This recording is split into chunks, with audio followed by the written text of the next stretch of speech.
Pete Hegseth. So Pete Hegseth is under fire again. All right. And the first time I actually give Pete a pass. The first time I gave Pete a pass, I like to use different sources of information, not just from Fox News, not just from the local, not just from MSNBC. I use everything. So we're going to go over to CNN for this conversation. At first, I gave Pete a pass for the first one. And the reason that I gave Pete a pass is because The reason I gave Pete a pass the first time is because it was revealed that he was not the one that actually shared the signal chat with the Atlantic reporter that ultimately revealed all of the details from the signal, right? How many of you guys actually use Signal? How many of you guys actually use Signal?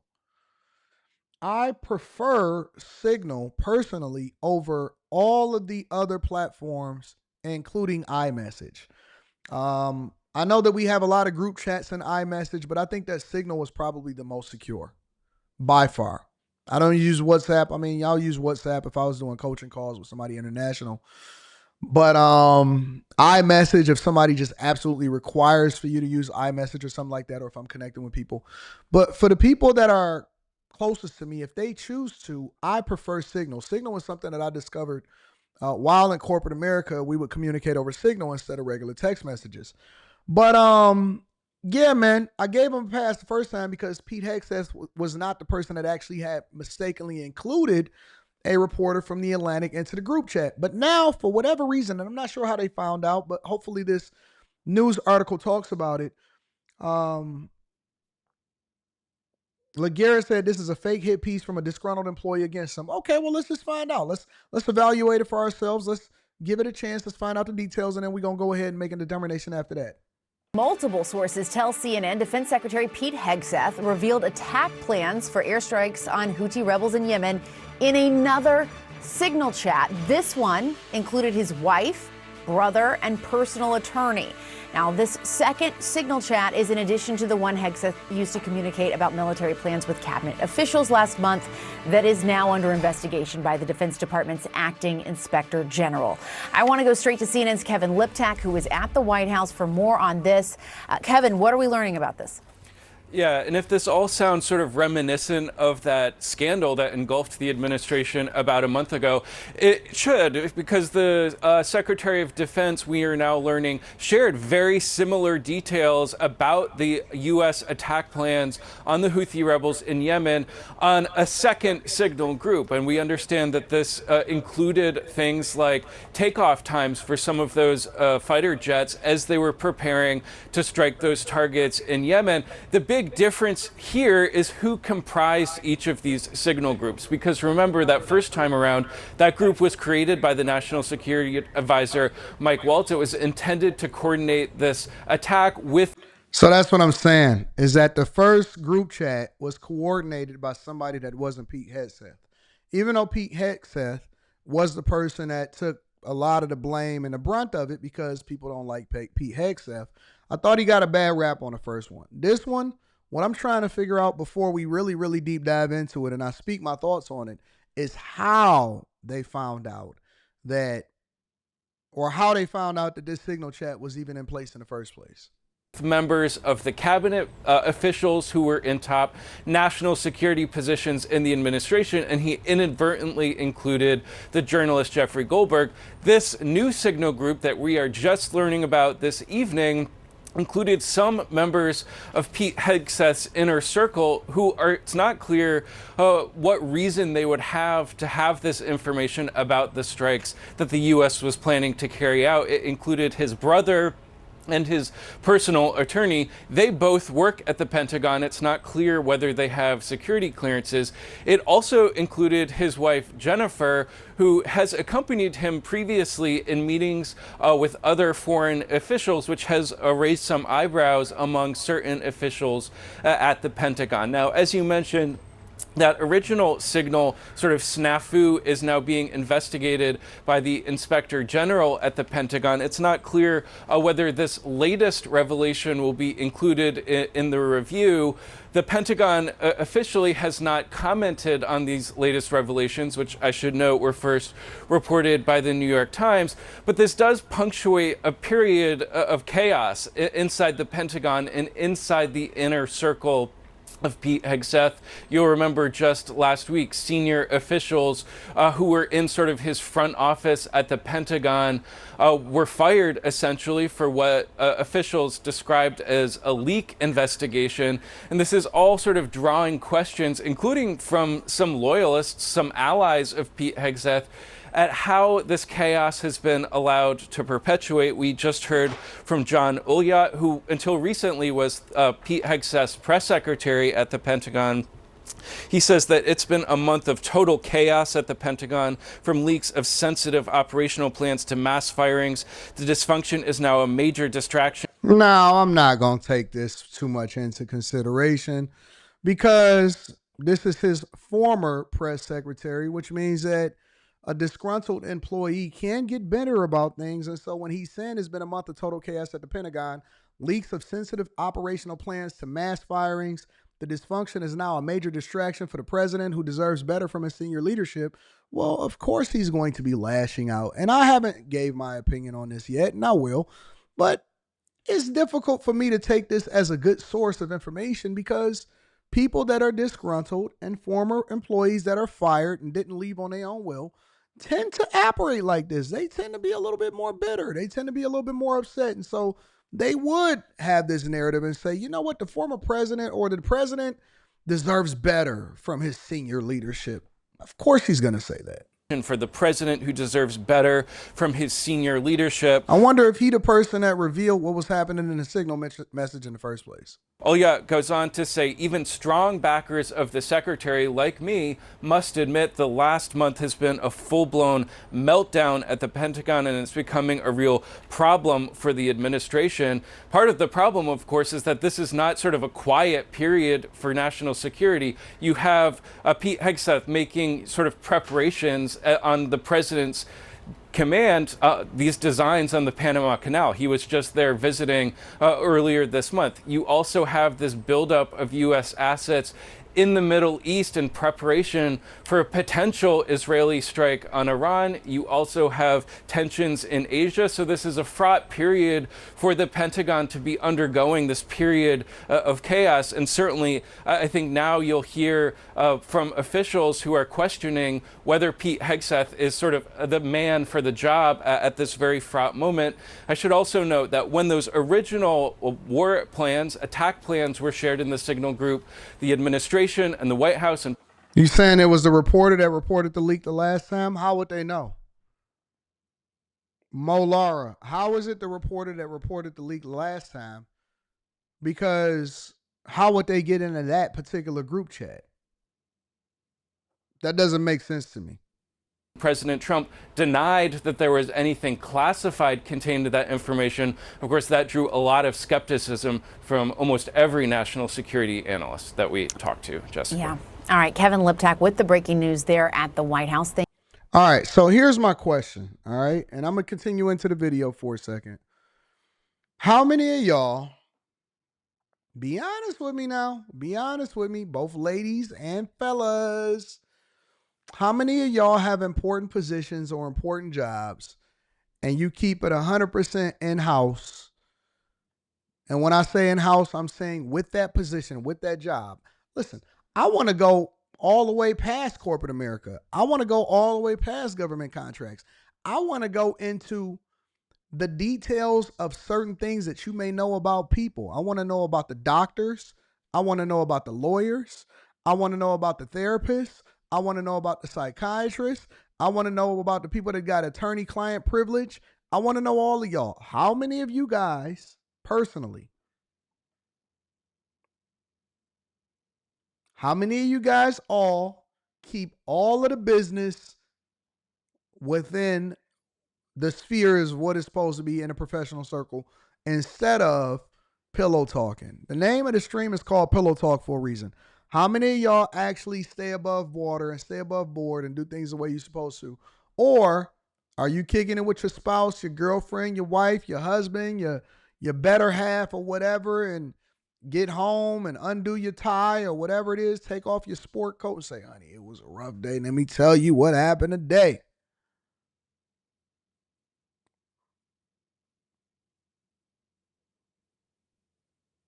How many of y'all do that?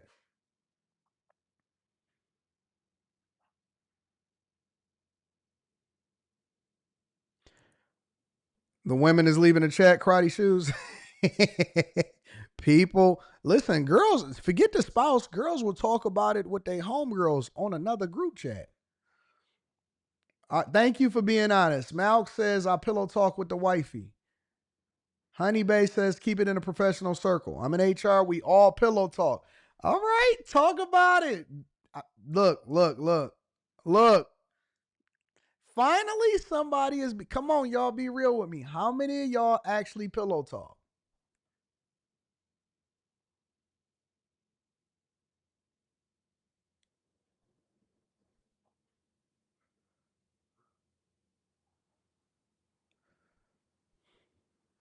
Jerry says 90% I'm gossiping.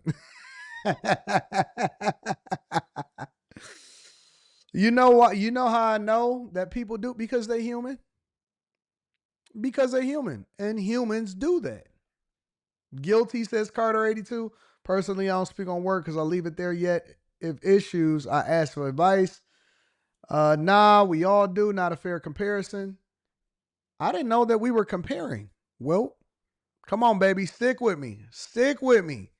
I didn't know that we were comparing. I asked a question. How many people pillow talk? It's not even whether it's a comparison or not. It doesn't absolve anybody from accountability. I'm asking a question.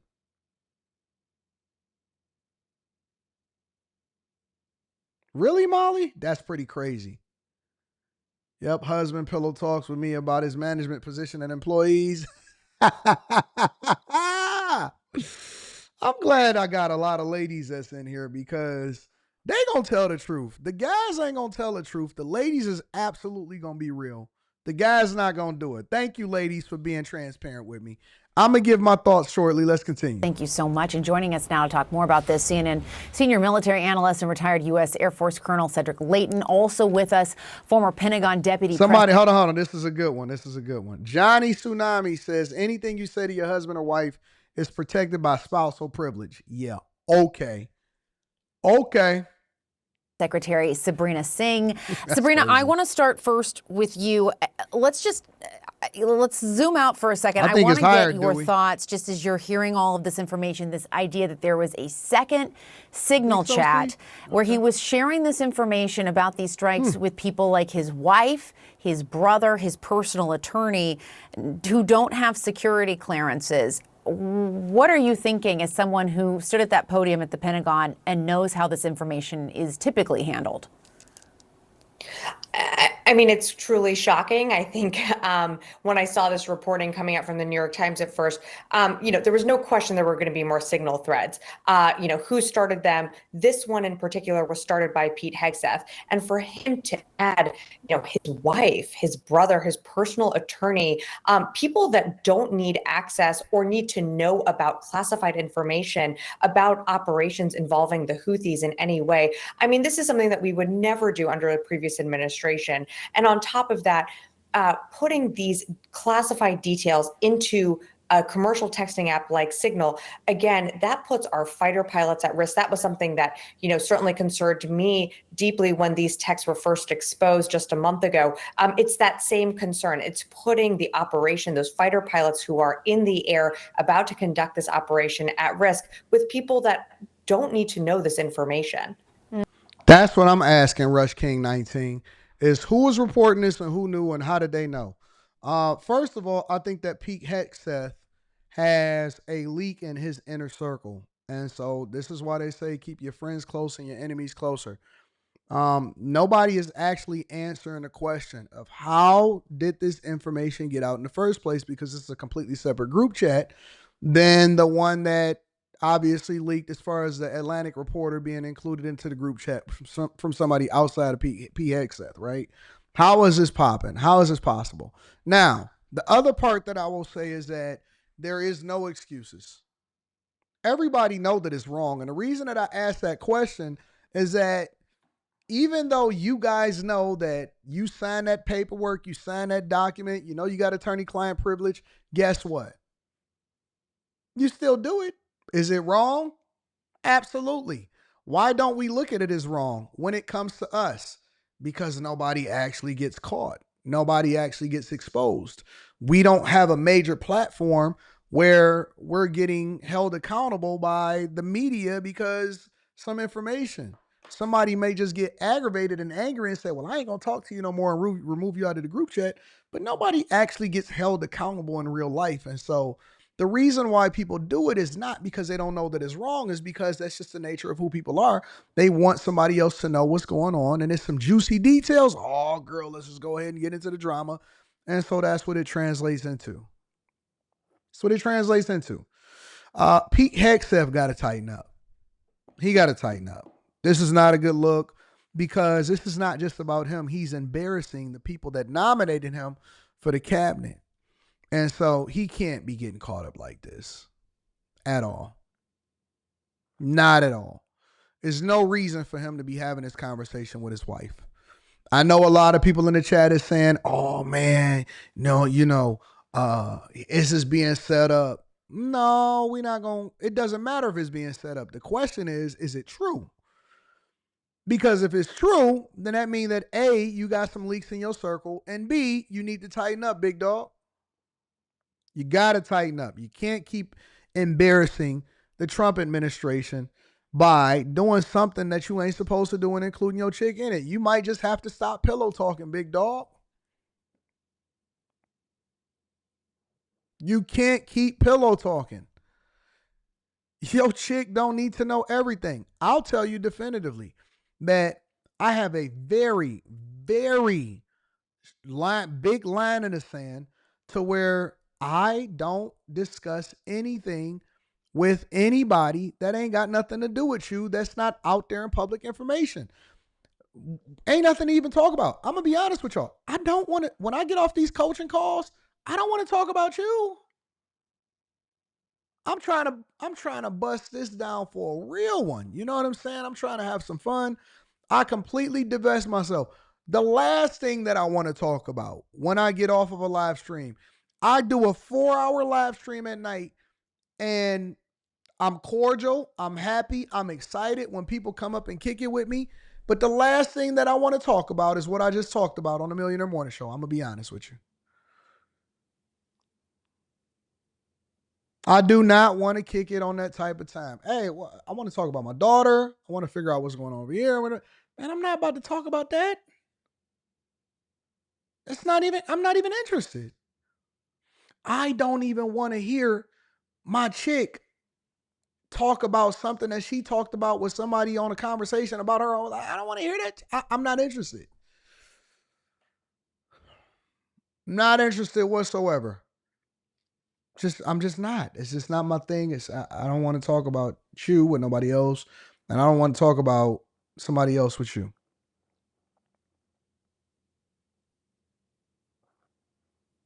Because I don't see how that benefits me. I don't see how that makes me feel better. Like there is no work be working already.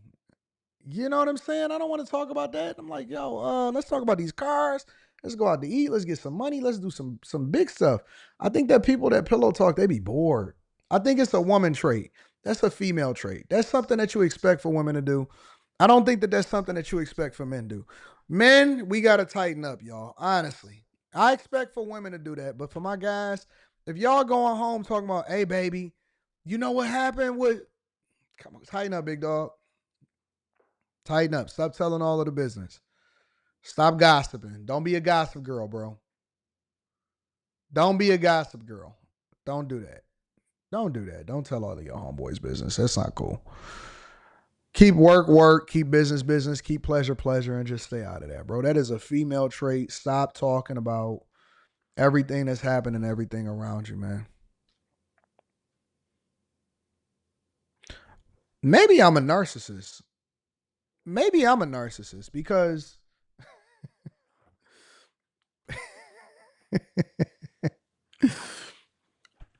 when I get with you, I want to talk about me.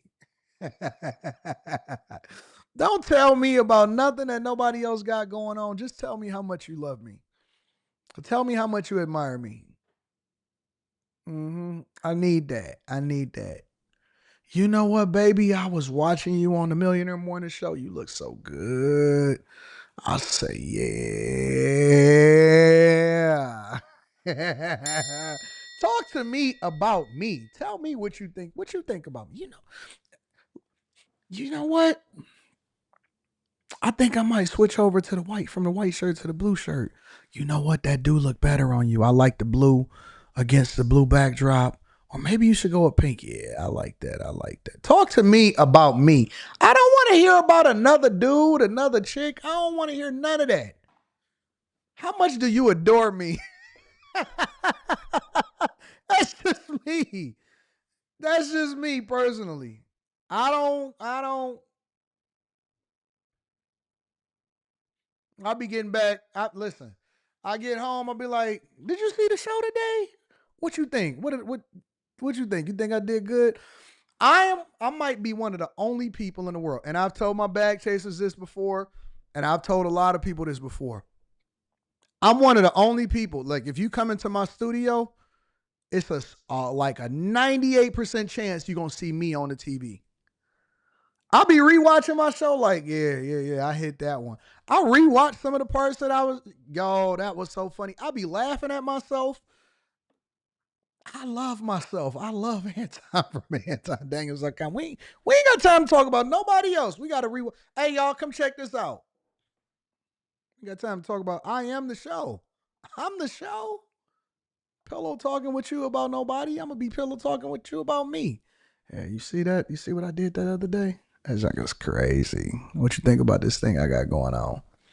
Pillow talk about myself. Talking to you about you. Talking to you about me. I'm the king. I'm the king. You know it. I see you. I see y'all in the chat. I see you in the chat. You know it. You know it.